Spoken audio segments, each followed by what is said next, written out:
ഒന്നാമത്തെ മാർഗം ക്ഷമിക്കലാണ്. എങ്ങനെ ക്ഷമിക്കണം? 3 രൂപത്തിൽ ക്ഷമിക്കണം. ഒന്ന്, ഇബാദത്തിൽ നമ്മൾ ക്ഷമിക്കണം. ചില ആളുകൾ പരീക്ഷണങ്ങൾ വരുമ്പോൾ, പ്രയാസം വരുമ്പോൾ പിന്നെ ഇബാദത്തുകളൊക്കെ ഒഴിവാക്കും. നന്നായി നിസ്കരിച്ചിരുന്ന, ഇബാദത്തെടുത്തിരുന്ന, പടച്ചോനെ പേടിച്ച് ജീവിച്ചിരുന്ന ആള് അവന്റെ ബിസിനസ് ഒന്ന് തകർന്നപ്പോൾ നിസ്കാരമല്ല നോമ്പുമില്ല, അവന്റെ ഭാര്യ ഒന്ന് പടങ്ങിപ്പോയപ്പോൾ നിസ്കാരമല്ല നോമ്പുമില്ല. അങ്ങനെയല്ല, പരീക്ഷണങ്ങൾ വരുമ്പോൾ ഇബാദത്തുകൾ നാം ക്ഷമ കാണിക്കണം. ക്ഷമിച്ചുകൊണ്ട് വീണ്ടും ഇബാദത്ത് ചെയ്യുമ്പോൾ അള്ളാഹു എളുപ്പമാർഗങ്ങൾ തുറന്നു തരും. ഇന്ന മഅൽ ഉസ്രി യുസ്റ ഫഇന്ന മഅൽ ഉസ്രി യുസ്റ. ഒരൊറ്റ സൂറത്തിൽ അള്ളാഹു 2 തവണ ആയത്ത് ആവർത്തിച്ചു പറഞ്ഞു.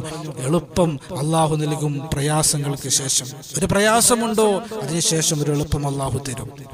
അതുകൊണ്ട് പരീക്ഷണം വരുമ്പോഴേക്കും അങ്ങോട്ട് ഇബാദത്ത് ഒഴിവാക്കലല്ല, ഇബാദത്തുകളിൽ ക്ഷമിക്കുക. അതുപോലെ തെറ്റിൽ നിന്ന് വിട്ടു നിൽക്കുന്നതിൽ ക്ഷമിക്കുക. ഒരു പരീക്ഷണം ഉണ്ടായി, ഭാര്യ മരിച്ചതിന് ശേഷം അയാൾ കള്ളുകൂടി തുടങ്ങി. ഗൾഫിലെ ജോലി നഷ്ടപ്പെട്ടത് മുതൽ അയാൾ കള്ളുകൂടി തുടങ്ങി. ഇങ്ങനെ പറയുന്ന ആളുകളുണ്ട്. തെറ്റ് ചെയ്യുക. നമ്മൾ പരീക്ഷണങ്ങളിൽ അള്ളാഹുവിലേക്ക് അടുക്കുകയാണ് വേണ്ടത്. തെറ്റുകളിൽ നിന്ന് വിട്ടുനിന്നുകൊണ്ട് ക്ഷമിക്കണം. അതാണ് 2ാമത്തെ ക്ഷമ. 3ാമത്തെ ക്ഷമ, ഏതൊരു പരീക്ഷണമാണോ ആ പരീക്ഷണത്തിന്റെ പ്രയാസത്തിൽ ക്ഷമിക്കുക.